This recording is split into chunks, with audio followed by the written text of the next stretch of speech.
Soup. I finally come to talk about soup. I hear you all like the way I say that. I didn't think I was saying it in any particular sort of way.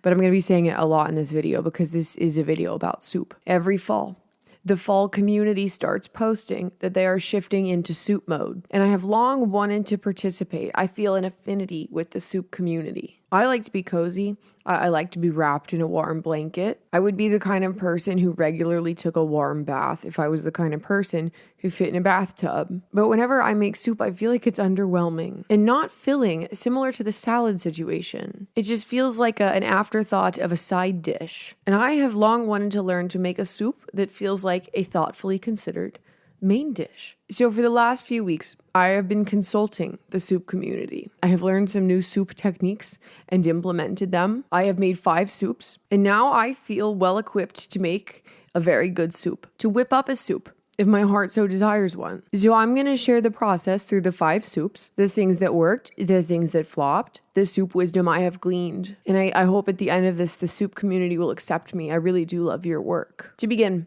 I started by making a baseline soup, the same way I would always make a soup, to try and identify what I feel is missing. I made the broth by mashing some better than bouillon and miso together, and some water and some coconut milk. And in the soup is some udon noodles and kale and seitan. And in my mind, this has all the things that should make a meal like tasty and filling. But when I eat it, it doesn't have oomph. It's fine, but it's nothing to write home about. The broth in particular, when I ate it, I was like, this should just taste like more. It should taste like more based on what is in it. And yet it doesn't. And due to it being veggie broth, even with the added coconut milk, it's missing that like fat on the tongue experience that you get from like the collagen in beef broth. And it's something I just haven't quite figured out in vegan cooking, is how to use like fat as flavor in the same way, but I would like to. So I thought the soup was okay.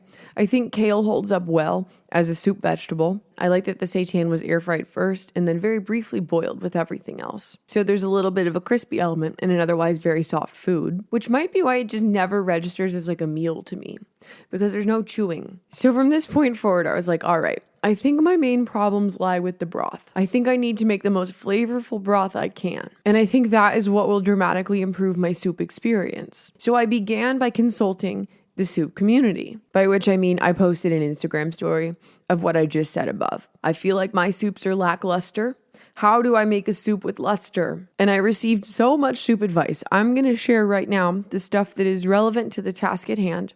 And then I'm going to share more of it at the end because you're also full of soup wisdom. But in terms of making a very flavorful veggie broth that also has that sort of fat feeling to it. Mushrooms. Many people recommended mushrooms, either mushroom bouillon or soaking dried mushrooms and having that be part of your broth. And others recommended something that feels so remarkably obvious that never occurred to me. Just add fat at the end. Put some butter or some olive oil on the top of your soup. You don't have to just cook stuff with it. You can just put it on top and have that be part of it. I was thrilled to learn that many real soup heads are also using better than bouillon and that I don't have to make stock from scratch. I was so worried that I was going to have to make stock from scratch, and I just wasn't really looking forward to doing that. To hear that better than bouillon is soup community approved, great news for me. Perhaps the most important piece of advice I received is to add acid and add it at the end.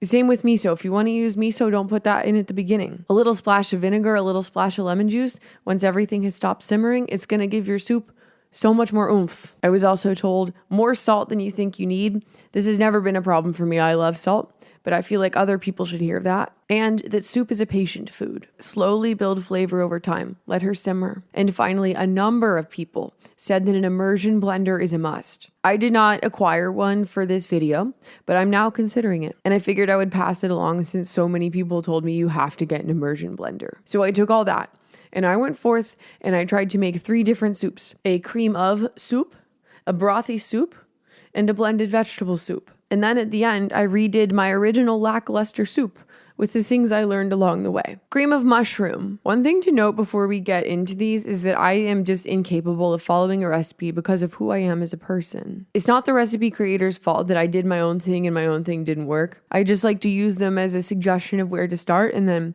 go off on my own journey. And with that said, I started with the creamy mushroom soup recipe from Rainbow Plant Life. The goal of this soup, was to make a really good mushroom broth and then see if adding all those punchy elements at the end did actually make a big difference in the flavor. So I began by cooking some garlic and some onion and some mushrooms in the pan. And then on the side, I had some dried mushrooms that I poured hot water on. And they sat there for a while and they soaked, and that became the broth. Once the garlic and the onions and the mushrooms were all nice and cooked, I dumped the broth on top of them. From here, you take half the stuff out and you blend it. And this is where I zagged a little bit. She uses cashews, which I already know to make a good cream base for things, and I wanted to try silken tofu to see how well that holds up in a soup. So I added that to the blender with the half of the soup, blended it up, dumped it back in. That way you still have some full mushroom and veggie chunks in there, but also the nice cream of texture. Threw some nice fall herbs in, some salt, some pepper, let it stew for a while, but waited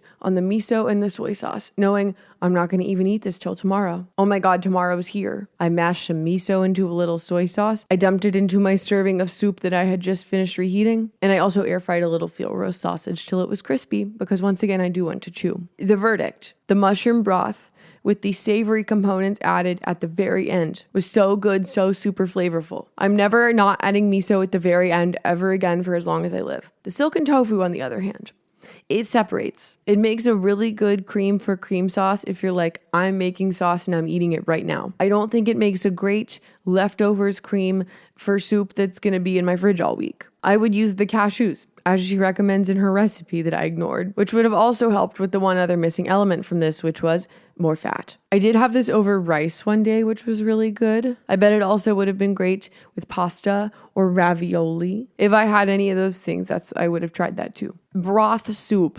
I made the classic Alison Roman 2020 stew, dilly bean stew with cabbage and frizzled onions. I know this is just how like food writers describe things.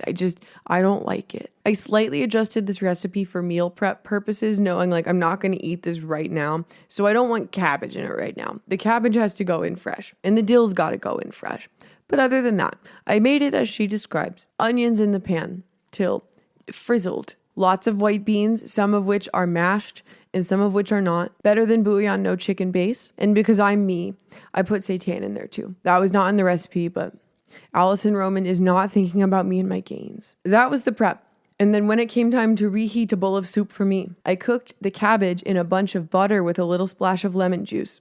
The more butter you use, the better this tastes. And then I threw the soup on top of it and reheated all of that together. And then right before serving, a little splash of white vinegar and a bunch of fresh dill. I have to say, unsure about the prospect of like fresh herbs in a hot dish. They seem like they're fragile and like they're gonna get gross. But it was actually so good and so fragrant, and the dill really held its own in there. Shout out dill. The acid, the little white vinegar at the end, the oomph that gave this soup. I'm telling you, you gotta just put it in at the very end if you want oomph. The one thing I would change for next time is to not cook the seitan as part of the meal prep. I would do it like I did in the first soup, where I just air fried it in the moment. Because once again, without something to chew, psychologically, I don't feel like I've eaten a meal, even though I have. But that was the one thing that was missing here. Before we get to the next soup, I have some logistical notes. The first is that I made these soups in the same week, one for all the lunches and one for all the dinners. This was a mistake. My breakfast is already oatmeal, which, if you really think about it, is also a soup. And just all my food was too soft. After a couple 2 soup days, I was losing my mind. I needed to eat solid food again. 2 soup days may be your journey. They're not mine. This was somewhat remedied when my friends came over for a soup taste test. And they brought a big loaf of focaccia with them. And I dunked it in my soups. And afterwards, after dunking a bunch of focaccia in my soups, I felt like I had eaten something. Thank you, Mon and Maggie, for your bread if you're watching this. And then the other thing that I feel compelled to mention is that eating a cream of mushroom soup made with silken tofu back to back with a soup primarily comprised of beans and cabbage digestively created what I can only describe as a new smell. I did decide to be brave and carry on with my soup journey, but determined that the amount of soups I want to eat in a week is not 12. And that's okay. Blended veggie soup. I didn't use any particular recipe for this one. I just looked at a bunch of them and determined what the main elements were, and then I went forth and made a soup with my heart. So I started with all the aromatics as one does. Some garlic, some shallot, some fennel. Cooked them up till they were nice and fragrant till my house smelled real good. And I did so in what I will call more oil than I usually cook with, knowing that that would become a nice, flavorful part of the soup. Then I poured in some better than bouillon no chicken base and like half a can of coconut milk. And I added some chopped sweet potato, and I simmered until the sweet potato was ready to be blended. Plus a lot of salt and pepper and some powdered ginger. Blended it on up. This is when I wish I had the immersion blender. Transferring a big hot pot of soup is a bit precarious. Once the soup was blended all nice and smooth, I added a splash of apple cider vinegar and a splash of ginger paste. Would you look at that? It's more acids at the end. And with this delicious soup, I had a Guardian spicy chicken patty and the remaining focaccia from the soup taste test. And I'm just saying that though this is an extremely simple little blended soup, it felt like nearly restaurant-esque. It made me very stoked about the prospect of like hitting the grocery store, grabbing a few things on the way home and whipping up a little soup that I can have for dinner tonight and maybe also again for lunch tomorrow, and that's it. This was the soup where I was like, this is really good, and I want to integrate soup into my life. It doesn't have to be 12 soups. It can be a one-off soup for dinner. This wasn't that hard. I know everyone else already knows this, but when you're very locked into meal prep for many years, it is kind of crazy to cook one-off meal and be like, wow, this is just a meal I'm having for one time. Okay, on to my final soup. Soup number 5, which is a redo of soup number 1. I wanted more fat, I wanted more flavor. And I did that by firstly starting with a Beyond Hot Italian sausage. Because of the fake meat products, those are the ones that like expel fat when you cook them that can become a part of the dish. So I cooked one of those up in the pan to begin. Again, with more oil than I would use normally. And then I cooked some noodles on the side, and then I added those. And then I made the broth. Part better than bouillon no chicken base, part soaked mushroom broth, part coconut milk. Instead of kale, I used some broccolini, not because I didn't like the kale, but because I wanted broccolini. And I threw it in at the end for like the quickest little boil, just until it was like bright green, and then took everything off the heat. And then finally, I mashed up some miso with some lemon juice, and I dumped that in at the very end. And this version of the soup, though visually quite similar to the original soup, had so much more flavor. You could actually like taste each of those individual elements, and you can see that spicy oil floating around on the top. You can feel that in your mouth. It feels like rich and savory. It was like the original soup turned up a few notches, which is exactly what I was going for. And again, I made like 2 servings of it. It made me excited to have it again, knowing that I'm not going to have it 6 more times. It felt like a special treat. So that is my last couple of weeks of making a bunch of different soups and trying some different things. I did receive more soup wisdom from the soup community that didn't quite fit into the soups of this video, but I am going to share it with you now. White beans blended up make a very good base for a cream soup. Red wine in any sort of stewy type soup. Rutabaga in pea soup. Fresh bay leaves, curry paste, and Calabrian chili paste in the base of your soup. And soy sauce, nutritional yeast, and balsamic can be used to cheat caramelizing onions. I also received a lot of recipe recommendations, many of which I'm very excited to try.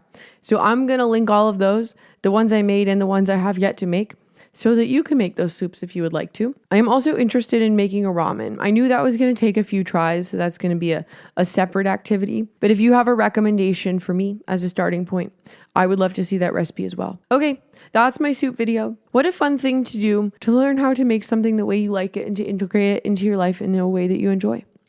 Isn't that cool? Okay, bye.